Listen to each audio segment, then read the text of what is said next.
What's next tonight, Marty? Well, we have a couple of guests on.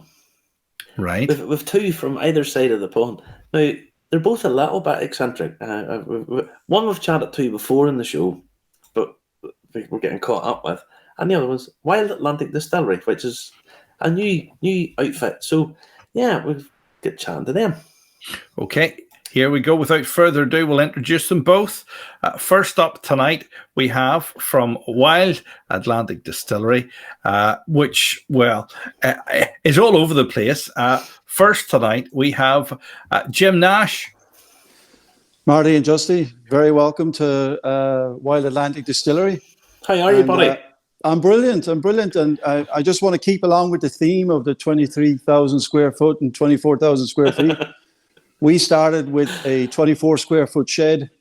We're now magnitude of growth 10 times. So if Bono happens to be watching and he doesn't get magnitude of 10 growth in a year, please come and see me and I'll show him how we did it. Honestly, I mean, you see these massive operations and you just think, wow, they're pumping a lot of money in. Yours didn't really start out like that. No, definitely not. We were 2018. We were just sitting, myself and my brother-in-law Brian, and we were sitting in the kitchen, and we were coming up with having a wee whiskey and a wee coffee, and just coming up with something to do together as a wee business and stuff like that. So we came up with the crazy idea of distilling, and we went out and bought this beautiful 25-liter copper pot still, and it broke the bank, and we stuck it in the shed, and we spent the next year working on 40, 50 different recipes and teaching ourselves distilling. Now, I'm very fortunate in many ways because Brian's an engineer, and so plumbing up this massive still and getting it all working correctly was easy. And then I had the job of tasting and doing all that kind of stuff. But I think at the start we were more afraid of blowing the shed up and poisoning ourselves with the methylated spirits we were making. And we did 40, 50 recipes, and by the end of the kind of year of experimenting, we thought we had something.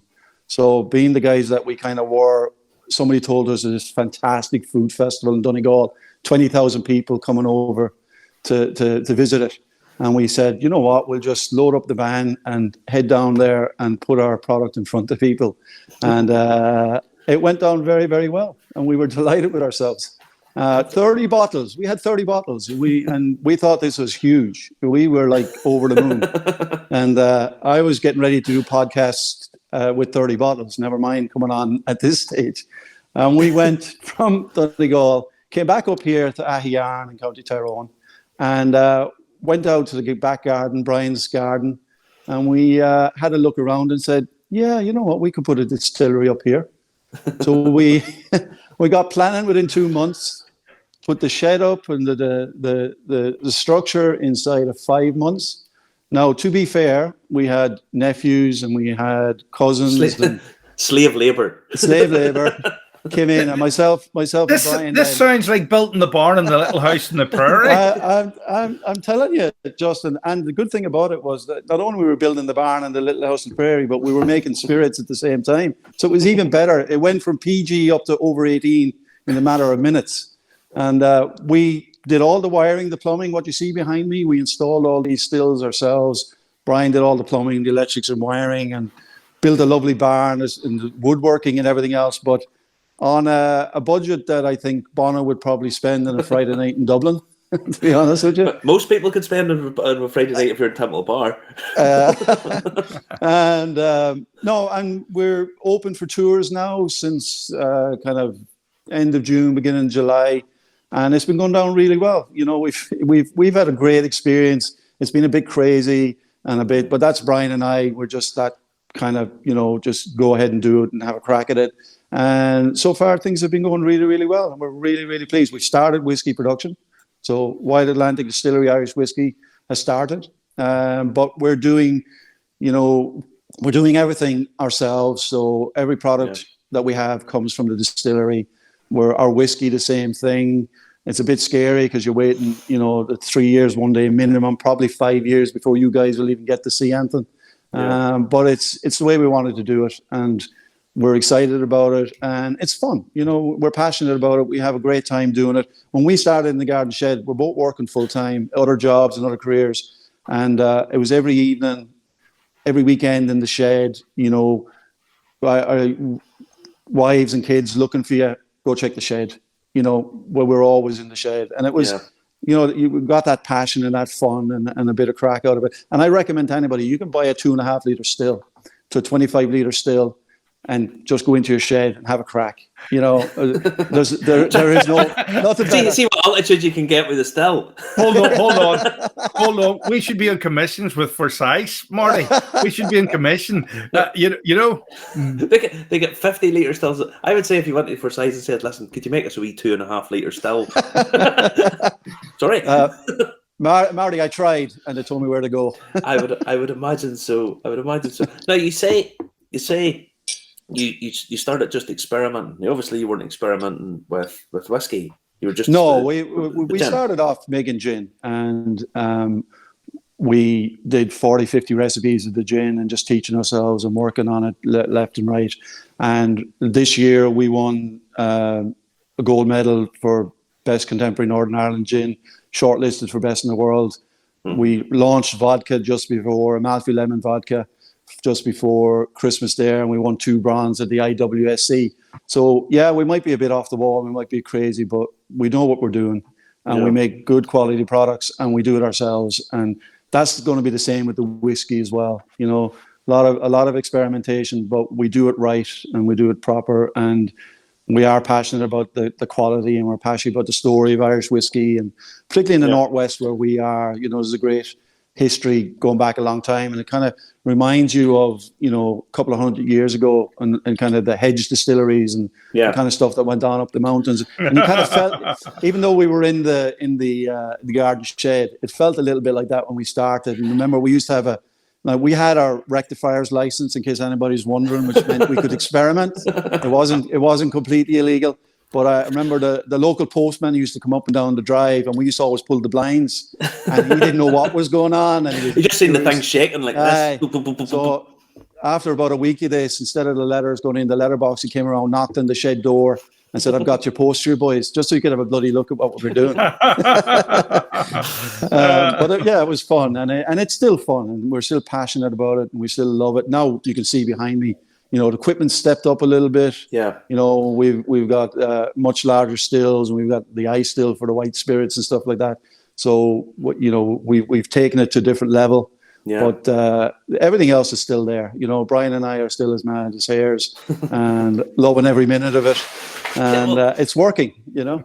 Now, you're doing the gin, you're producing whiskey, you know, you're distilling whiskey and laying down whiskey. So what is the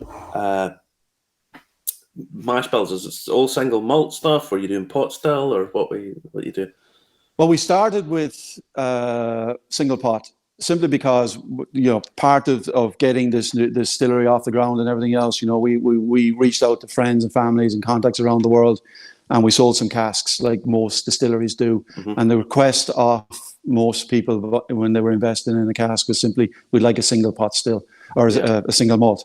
But we fully intend, you know, part of it as well. We have 1 or 2 that want a pot still. So pot still is definitely, so single malt pot still. And the great thing about the size that we have, you know, we can do crazy things with it, but single malt and pot still, because we'll only be doing it, you know, a certain number of casks, and then we can switch it and move on to something else. So yeah, no, loads of experimentation to come, and limited releases and batches, but that kind of, you know, that's what I love. Like, I mean, you've got Scott coming on later on, and, you know, that kind of innovation from the small distilleries around the world, and particularly in the Irish market now at the moment, north and south of the border, is fantastic. And I love to see, you know, people trying something new and different, and we're the same, and we will be trying loads of different things. Some will work and some won't. What have you got up your sleeve, Jim, that you're going to try? What are you, and Brian, what are you hoping to try, or do you not want to tell us in case other people get wind of what you're going to do? Well, we do believe we're about to revolutionize the whole Irish whiskey industry with what we're about to come out with. So I can't tell you that yet, boys, but it's going to be different. So I'll happily come back, in about 5 years and just show it to you. No problem. Right.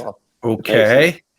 Now I'm trying to think. What are you going to do? Are you going to do it like they do with the wine in Portugal and put it in a reservoir to mature or something like that, or what are you going to do? Because submarines are bound to come into this somewhere. Well, to be fair, Brian spent a long time in Lanzarote working on. Brian calls them tourism submersible vehicles. I call them holiday submarines. But Brian and I disagree about that. But your basic yellow submarine. So I hear people taking whiskey casks to the upper atmosphere. And You're putting them under. It's giving me ideas to take it 100 meters below and see what happens and experiment away with it. Now, I will, of course, be sending Brian down on that because he's a crazy scientist. He's the one who came up with the idea, and I'm going, there you go, Brian. Good luck to you. I'll wait on the surface to go up and sample it when it comes back up again. I've heard they just send him the food down in a tube down the tons of beans. No, it's good. We're brother-in-laws anyhow, but it's a good business relationship because he is literally the mad scientist in that sense, and I'm the one that's always kind of saying like he would spend forever just refining. Like we might never get out of the shed. You've just got to say enough's enough, and then he'd come back. I remember when we were doing this whole process at the start. I used to dread coming in the morning. He'd say to me, Jim, I was just thinking. I go, God almighty, not again. Because it meant we were tweaking it another little bit. Eventually, we just said, enough's enough. Now, we've got the awards. We can kind of say, okay, we've done it right. But the next couple of years in whiskey are going to be nothing but fun because I'm going to hear that every day. I heard it tonight, actually. I came in to sample some stuff. And I was just getting ready for this, and he was going, I've got an idea. I'm going, oh my God, we're back to this again. But it's good. It's a good way to be, Yeah. Like John Dunn has said, is it going to be peaty? Is it going to be peaty? Is that what you're intending doing it? Are you going to have upland bog from, the Spurrins or something like that? No. We are, at the end of the day, traditional Irish whiskey and distillery, and I love the kind of work that Fionnán's been doing with other distilleries and the Nashes and the things like that. It's fantastic work, and I love all of that, and it's really, really fascinating. So he's given us not given us, but he's kind of tweaked the brain a little bit to say there's so much more you can do, and there's so much history there, and there's so many things you can tweak and mess and do with, and that's what we want to do, just experiment. But it'll still be Irish whiskey. It'll always be Irish whiskey. We're not looking to be a Scotch whiskey. We're looking to be Irish whiskey. That's what we are, and that's what we're proud to be. Yeah. Now you have a club. You've started up. People can buy into. We buy into what you're doing already. Yeah, exactly. When we kind of started, we raised the money with whiskey casks, and that was fantastic. And we've kind of come up as well with a whiskey club, and it includes the 1921 whiskey club. Goes back to the Watt Distillery in Derry. That closed in 1921, and it's 100 years since that. Now, many people weren't aware that that Watt Distillery at the time was the biggest whiskey distillery in the UK and Ireland. It was huge. It was massive. Is that the guy that just shut the doors one day and said clear off to everybody? He told that the unions went out, or that when people went out on strike, and he said accept my demands, or what I'm offering you, or go to hell. And he just shut the place, and the whole place closed down in 1921. People don't realize just how big an industry it was down there. I mean, it was huge, distilleries, and it was enormous. And it's just absolutely all disappeared, barring one little building. That's basically all that's left. And literally overnight, Marty and Justin, it just went overnight. It was unbelievable. Why did you not get the oompa loompas in to do it instead? Well, we are a family. We are a family distillery. So my kids and Brian's kids love to hear Spotland Day tomorrow, kids. Let's go. So they are our oompa loompas at the moment. They get pizza and a mocktail and a few quid, and they love it. Brilliant. What more they love it to a point. Yeah, they love it when they get here. They hate being dragged out of bed, but they love it when they get here. Now, I believe you're actually opening for tours. About the past 6 weeks, you're opening certain days for tours, because there's Geraldine Burns saying she's had the tour. We've been open Fridays and Saturdays now for the last 6 weeks, and they've been going. We've had people from Czech Republic, from Poland, from other parts of Europe, from America, from North and South, and from the UK as well. And it's been really, really educational for us as well. It's been fantastic. A lot of these people that came in here have been to all the big distilleries and everything else. And what we quickly discovered when we're doing the tours with them is they love the intimacy. Like, they come in, they have a drink at the bar, then we take them around and they get up close and personal with the stills, the equipment, the mash, the fermentation. You know, they hear our story. They can see the shed that we all started it in, and they can see how we've grown in that short space of time. But we're still a small craft distillery. But we're doing some crazy stuff, and we're winning good awards for our products, and we're doing it right. And they love that. And so that, you know, whatever happens in the future, that intimacy and that, you know, up close and personal, and meeting myself and Brian and having a bit of crack, just sitting at the bar and having a drink. You know, some of these tours, they're meant to be an hour and a half. Some of these tours have gone 3.5. That's what I like to hear. I like to hear that value for money. How do people book them then, Jim? How do people book them? If you go online to Wild Atlantic Distillery, www.wildatlanticdistillery.ie, you can book a tour there. Now, I don't guarantee you a 3.5-hour tour for now, 1.5-hour tour, but when the mood hits on a Friday afternoon or Saturday afternoon, we're having a drink at the bar, sometimes it just gets a little bit extended. But I hope my wife and Brian's wife are not watching this, because we're working. Exactly. This is you at work. It's actually overtime, love. I'm actually putting the extra hours in here. Yeah, exactly. You know. But it's fun. It's enjoyable, and the enthusiasm for the people that come in, and the laugh we have with them, and, you know, the stories they're telling us about what they've been and where they've done and the other distilleries, and it's brilliant. And, you know, that's what Brian and I love. We're people, and we love meeting people and telling the story and having the crack. I was in hospitality for 20 years, had my own bar and a long time in Florida and stuff like that. So I love people. I love having the crack, loving having a drink with them at the bar and stuff like that. And it works, you know. So we're you know.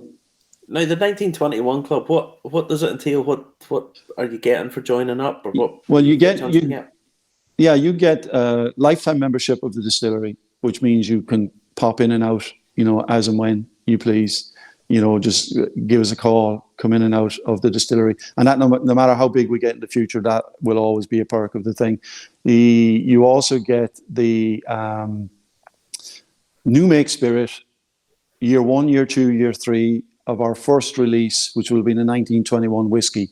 Mm-hmm. You can only get it through the 1921 Whiskey Club. It'll never go to anybody else or go out any other way except through the 1921 Whiskey Club. So you have all that. You have you enter a draw then for a cask, £10,000 cask of Irish whiskey from Wild Atlantic Distillery as well. So there's lots of added benefits to it. There's you can do a subscription over a number of months, or you can pay direct for it up front. So you get the 2 a glass with Wild Atlantic Distillery in it as well. You get, you know, the whiskey stones. So it comes in a beautiful presentation box. Because what we were looking at was, you know, we had a lot of people, and you know, when you get casks, I had friends get 4 or 5 guys together, or 4 or 5 husbands and wives and stuff all get together and buying a cask. But there were other people then fascinated by whiskey, or they wanted to give it a gift. And, you know, that's a kind of steep entry level for somebody who's passionate about whiskey or interested in whiskey as a gift. So this 1921 Whiskey Club is an entry level kind of gift for somebody in your life who's interested and passionate about whiskey. And, you know, you can then access all the other offers and deals and come in and meet myself and Brian and do all that through it. So it's really geared at, you're enthusiastic about whiskey, but you want to do it and experience it, and it comes in, you know, at a fair and reasonable price, but you get all the benefits of being in a brand new distillery, you know. Excellent stuff. All of your background, you say, is in hospitality and bars and stuff. You were in Florida for a long time. Yeah, I was in Florida for a good few years, and I had a bar in Florida. with a couple of partners out of New York. It's gone now, believe it or not. We used to be called John L Sullivan's, in a place called Lighthouse Point in just north of Fort Lauderdale, and it was Irish American bar, Irish bar really in Florida. Believe it or not, we won Irish Bar of the Year in Florida in 2005. And it was a great wee place. And, Sounds lovely. Sounds lovely. Yeah, John L Sullivan, the old bare knuckle, yeah, Boston strongman. Then we had the posters. It was a sports bar and restaurant, and it was, I just love that culture of everybody coming in, and you got to know everybody, and they got to know you. And we people coming back on holiday year and year and year. And the first stop was into John L Sullivan's. Oh, Jim, you're still here. How you doing? And business going and everything else. It was brilliant, and that's kind of where my passion for it came and stuff like that. He and came and stayed in Athlone. John L Sullivan actually came to Athlone, and is it the Prince of Wales Hotel? They have a thing about him up in there. Yeah. Is this where they got the idea for the Quiet Man? Is it? No, I don't think so. No. Okay. No. John L Sullivan was the last sort of bare knuckle world champion fighter, and they used to have a thing where you shake the hand that shook the hand that shook the hand of John L Sullivan. People used to shake his hand, and then they went round the world shaking hands with people. Yeah, he was a huge guy. He was huge. Yeah. No, he was a celebrity before they had celebrities. He was just massive. Did you ever see the belt that they presented him with? The gold and diamond belt. It's just, my God, unbelievable what they got him. I've seen pictures of some of the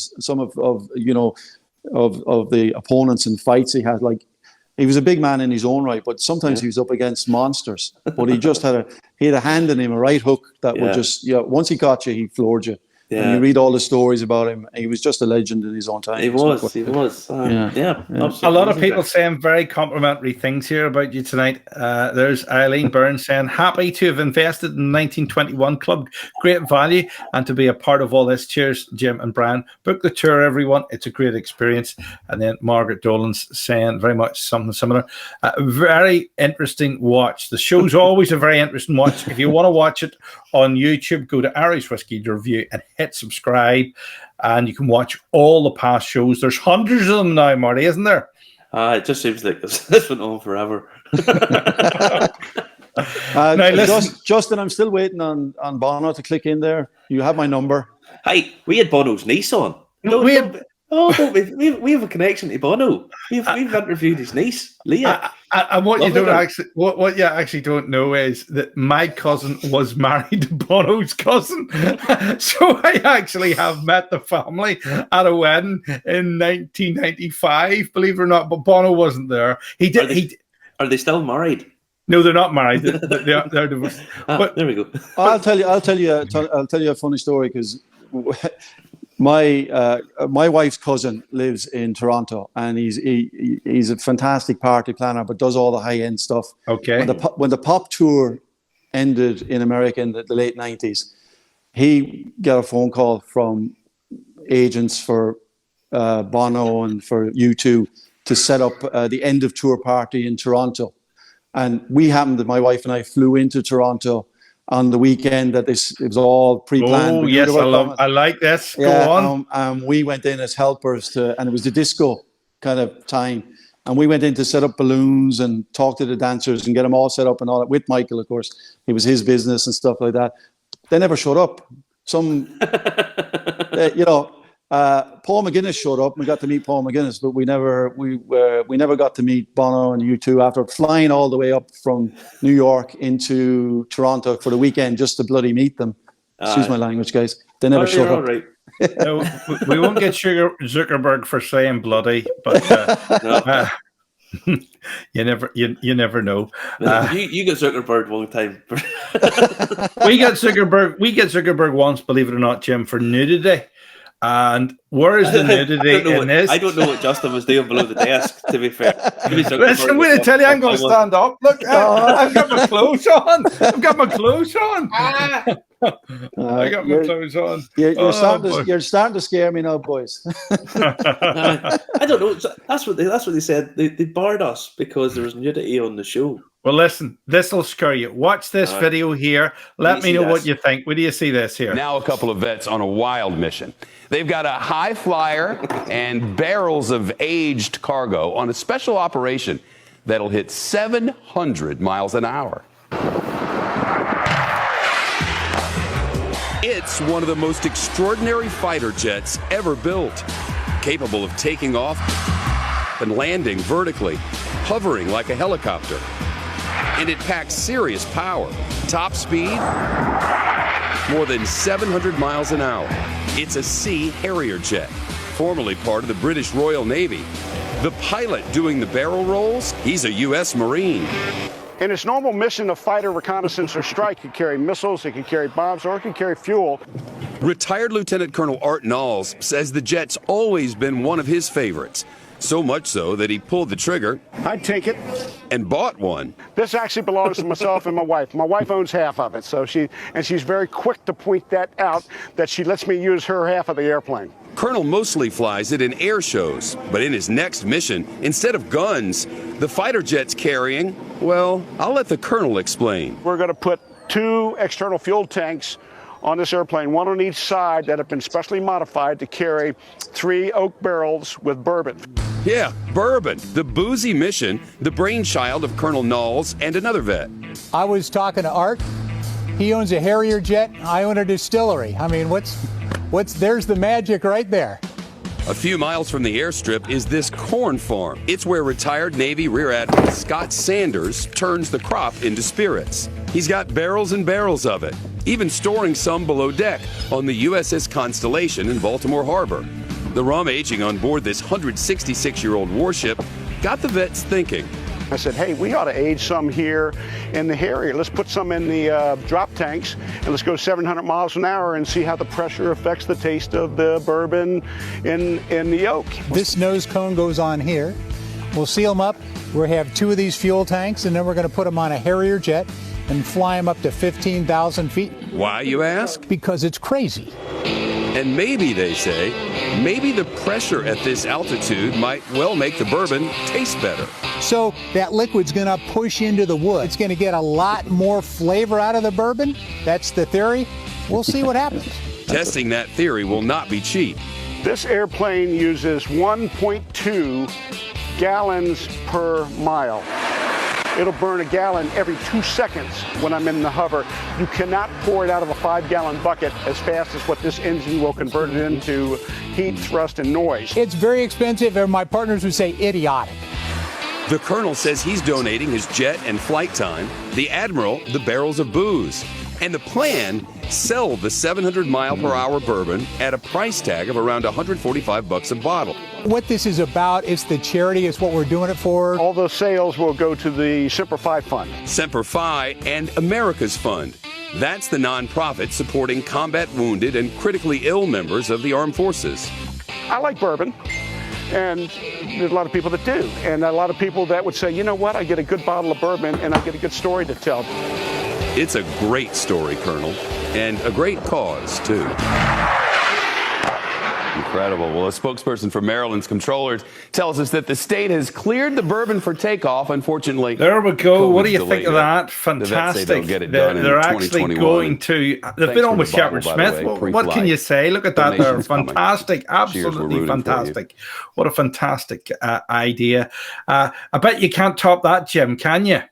Not a chance, Justin. I wouldn't even try. Well, you're going to meet the man himself. He's live with us now. Good evening. Good evening. Scott Saunders joins us, former Admiral, retired. You're pretty close to doing this, Scott, aren't you? We're 2 weeks away from today, Justin. We're getting close. And by the way, I love Jim's story there. What a great thing. I'm heading over to the UK next year. I'll see if I can get to Wild Atlantic Distillery. I love what they're doing. You know, it's similar to what we do. I like the fact you said he was doing 2.5-hour tours. I had to kick my partners out of this space because we were doing an hour and 15 minutes tour. They just finished like 5 minutes ago, and so it went 2.5 hours. So it's one of those things where we're not a big corporate distillery. You know, we don't have to report to Pernod Ricard and some PowerPoint chart every quarter. Hey, we love doing this. It's just what we do. So it's cool. Hey, I salute you, Jim. Thank you very much. Thank you, Scott. And when you do come to visit, it'll be 5-hour tour, let me tell you. I might be spending the night, Jim. I got this. You're more than, it wouldn't be the first time that somebody spent the night in Distillery, so you're more than welcome. Now, Scott, you're 2 weeks away. Now, for anyone who doesn't know about the project, just fill us in on exactly what it is you're going to be doing in 2 weeks' time. Yeah. So, just so you know, the Chinese invented bureaucracy, but the Americans perfected it. So we've got this thing called the Federal Aviation Administration, which controls all flying. I'm coordinating with them. We have this thing. It's kind of what we call alcohol, tobacco, and firearms, but it's really this other thing called taxation, something Bureau TTB, that controls alcohol. And then I have this state of Maryland, and they just get, they just want to make sure we pay tax. So I have 2 federal bureaucracies, 1 state bureaucracy, plus my county government.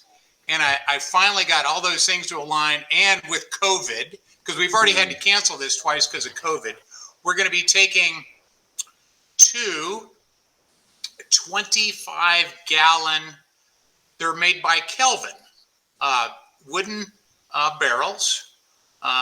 We're putting 2 in a drop tank of a Harrier jet, and there's 2 drop tanks, so there's 4 barrels.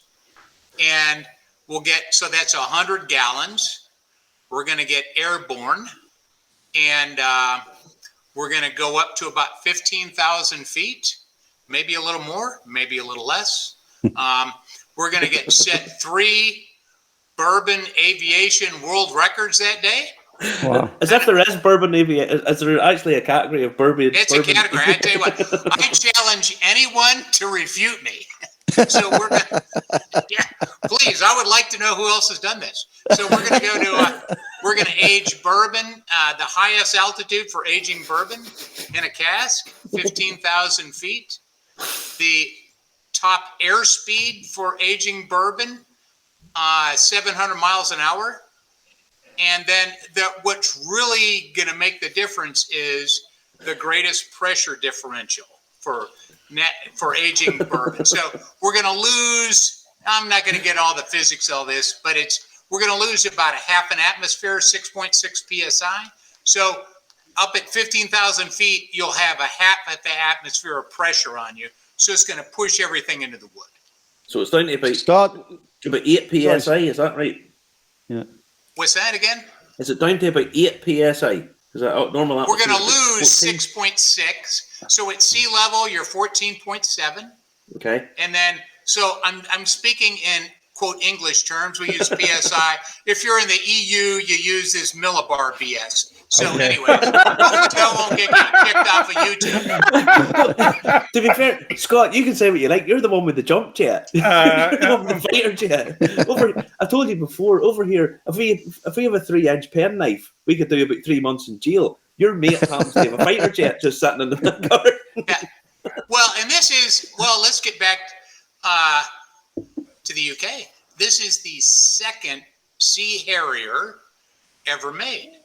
So, and it's the last one that's surviving. So this is a Royal Navy. In fact, if you saw the fin flash on the video clip, it says Royal Navy. Yeah, it's a Royal Navy Sea Harrier. Now, she never saw combat. You were never in there, but she was a test article.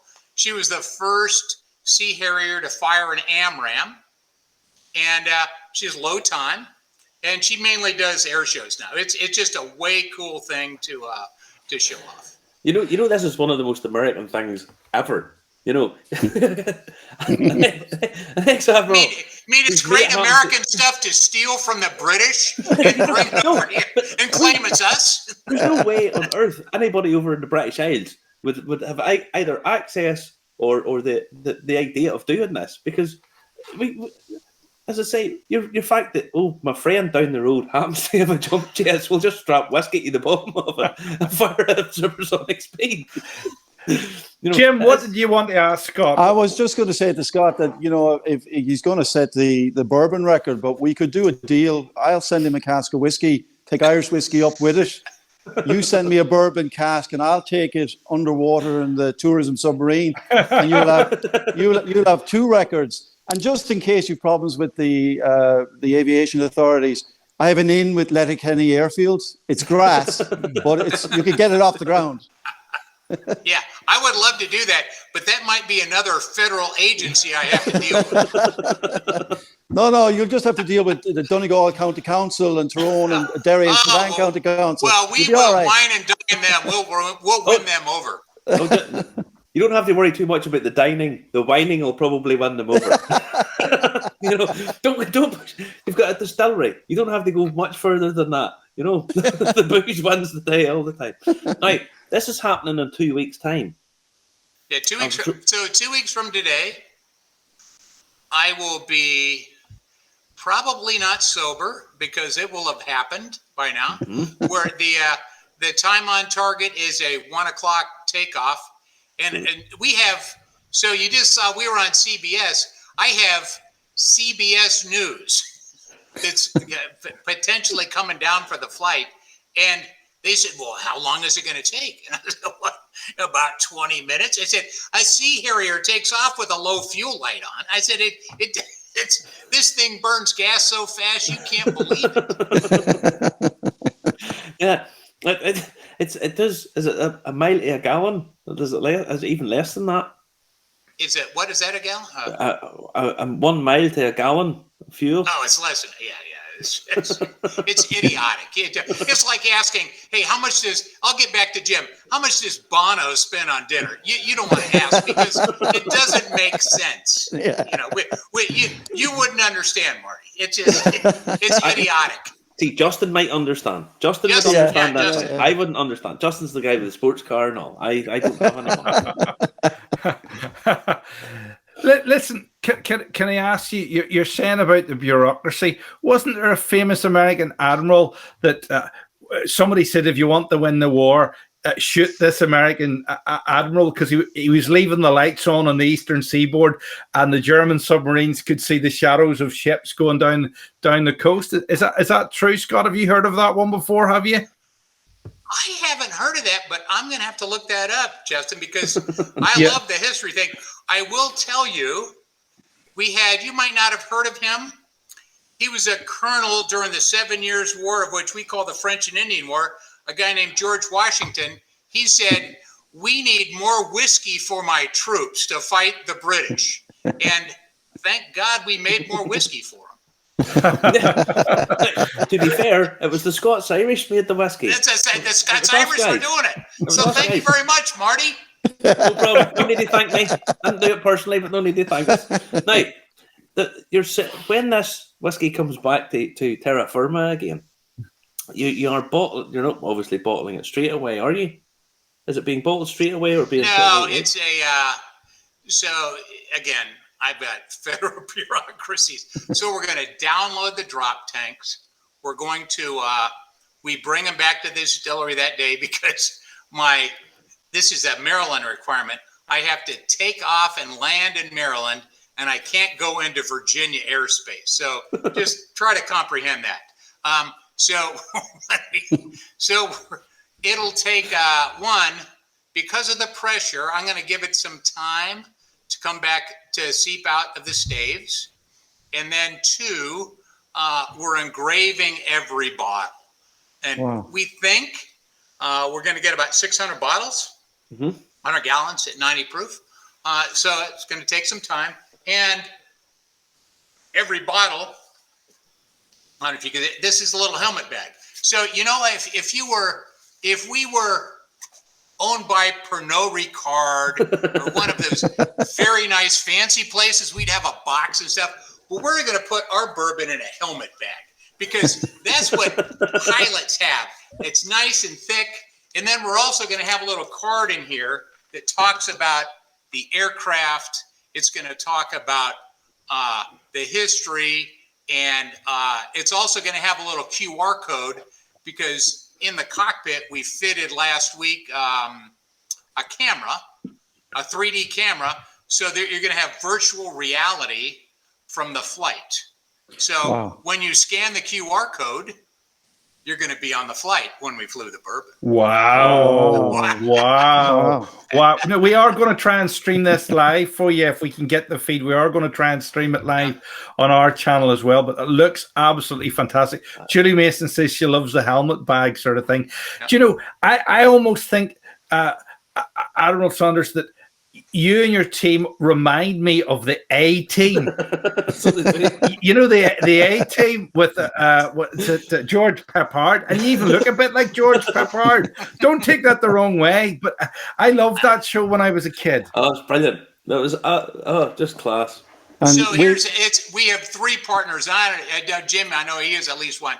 So we have a great confluence of capabilities. So Sean, he's a United States Marine. And one thing about Marines, they've never met a regulation they don't want to understand. So he understands the U.S.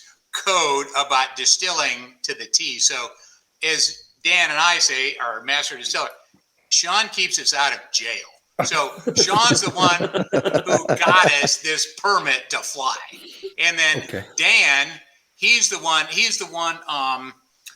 distilling for over 40 years. So he had a license to distill corn into ethanol during the fuel crisis of the late 70s. Wow. Yeah. So he's been distilling for a long time. So he's got the chemistry, he understands it all, and it all just works out perfectly. Dan's got an engineering background, hasn't he? Oh yeah, absolutely. I mean, Jim will understand. We have 100-gallon still.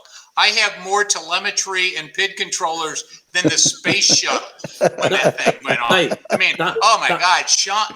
Dan. He used to design telemetry for space launch vehicles. And Sean and I go, do we really need that? But it works. Now, Dan, just to put this into context, Dan used to work for NASA. He did project for NASA, correct?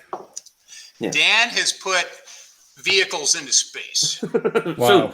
So what you have here is what we have tonight, Justin, is we have a guy who was trying to launch a 25-litre still from Ireland into space. we have an Admiral who's launching it halfway between here and space, and we have a guy who's actually put stuff in space. No, I don't want to scare you, but actually my sister's mother-in-law, she actually worked for Rotodyne, which was at the forefront of rocket technology in the 1960s, because she lived and worked in America. So my sister's mother-in-law has put things in space as well. So I don't know what that says about them. But Jim had a question. What was your question, Jim? No, I was just going to say that, with the military background and everything else, it's a very similar story here, because I spent 2 summers with the FCA in County Clare, which is like the National Guard, Dad's Army version of the National Guard. And I've drunk as much whiskey as is humanly possible. Yeah, but I think those 2 summers of guarding Lahinch from invasion by America in those summers in the late 90s, I think we were trying to protect it from American golfers. You never know when John Paul Jones's grandson is coming back. Yeah, that's true. The Taliban and being Submarine.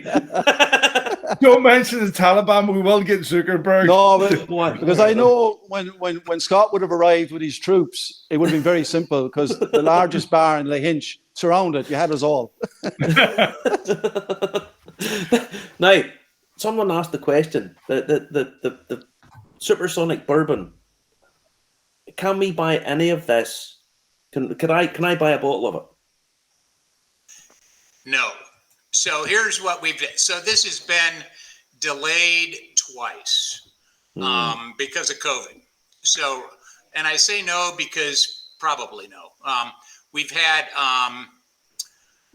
2 delays, and I've taken pre-orders. So maybe we'll get 600 bottles. We'll see how much leaks.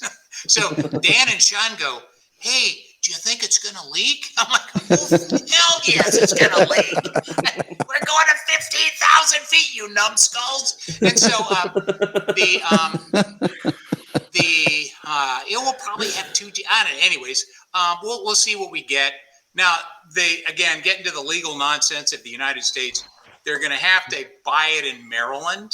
So once I have 800 people who want to buy this, but some of those don't live here, la-di-da-di-da. We'll see what happens out there. And it's $145 a bottle.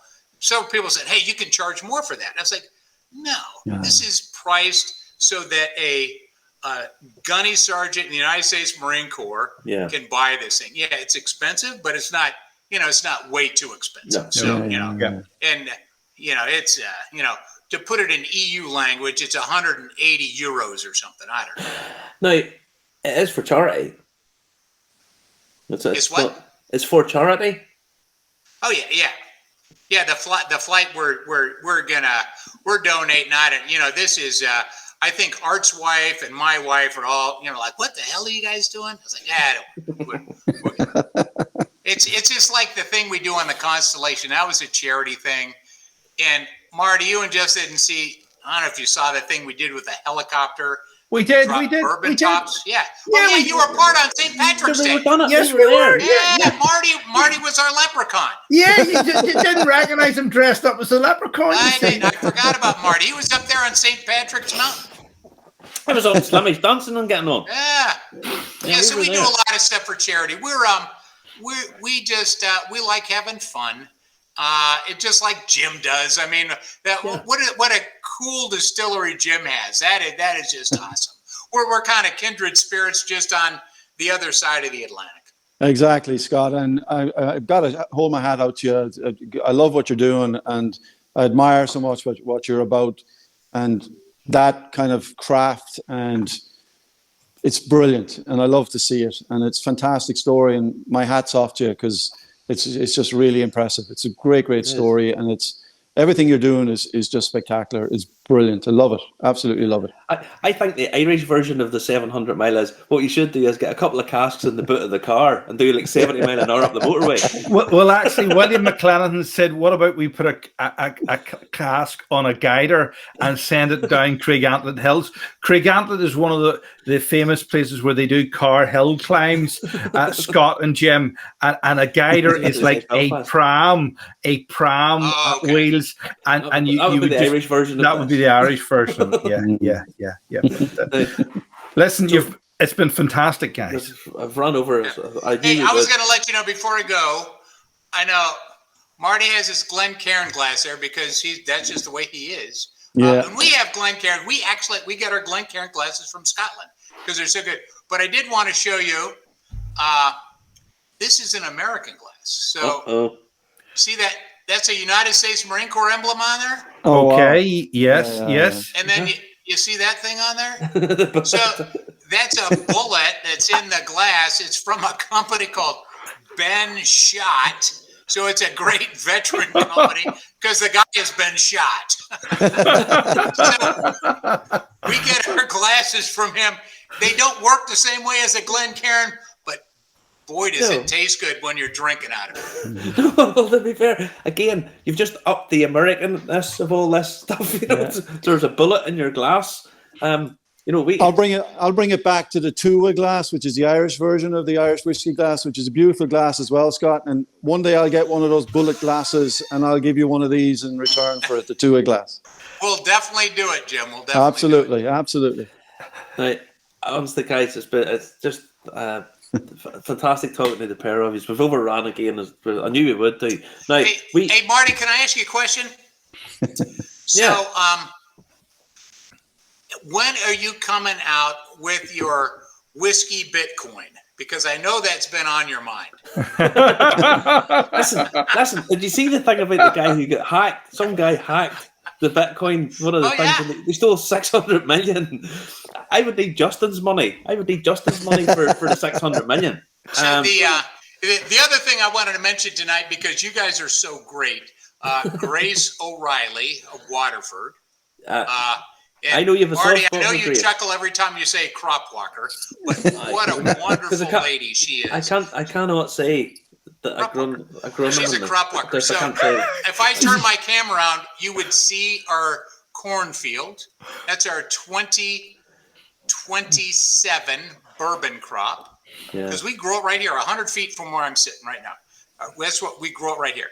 And what we do is we kind of follow what Grace does. We don't put, this is not commodity corn, because if we were growing this like real corn farmers, we get 220 bushels an acre. We get about 110 or 120 because we don't put as much, in farmer speak, NPK, nitrogen, potassium, and phosphorus. Yeah. And so because you don't put as much nitrogen on, you get more of what you're really looking for. Because you're not looking for the protein in there. No. You're looking for the stuff that makes sugar. Yeah, and so the protein, that's what feeds cattle and chickens. We don't care about that. We're making bourbon. Yeah. So we're worried about starches. And I tell you what, Grace, what a wonderful woman, lady. She's young enough to be my daughter. Oh my God. Honestly, you see, whenever we talked to her for about an hour and a half, and we broadcast a 20-minute and half an hour interview. She's hilariously funny off camera. Whenever she was just talking, she was just really, really good crack. She's just a great girl. If I get to Ireland, I'm going crop walking with her. You behave yourself. It'll be like the advert for that cheese. That cheese. Have you seen that advert? Le Tracteur. No, she's just. I've seen the advertisement. She's so good. She talks about the story. It's all about We're a single farm bourbon distillery. They do single farm whiskey. It's awesome.